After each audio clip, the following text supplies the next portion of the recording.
Welcome to చిక్కమ్మ కథలు. నేను ఈరోజు ఒక స్టోరీ చెప్పబోతున్నాను. ఆ స్టోరీ పేరు ఏంటంటే కాకి నక్క. ఒక కాకి ఉండేది. ఆ కాకి ఆకలి వేసింది. కాకి అడవి మొత్తం తిరుగుతున్నప్పుడు కాకి రెండు రొట్టె ముక్కలు కనిపించాయి.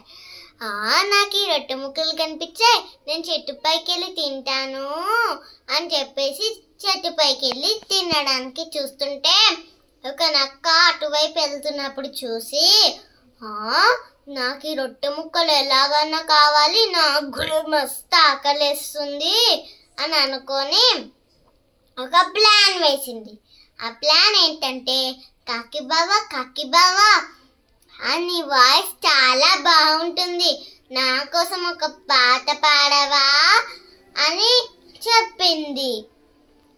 టింగర్ బుచ్చి కాకి, నా వాయిస్ చాలా బాగుంటుందా, ఇంతవరకు ఎవ్వరూ చెప్పలేదు, ఈ నక్కన చెప్పింది, నేను పాడతానని చెప్పేసి కావు కావు అని పాడడం స్టార్ట్ చేసింది. రొట్టె ముక్కలు కింద పడిపోయాయి. నక్క వచ్చి అవి తినేసి హ్యాపీగా వెళ్ళిపోయింది. కాకి ఏడుస్తూ కూర్చుంది.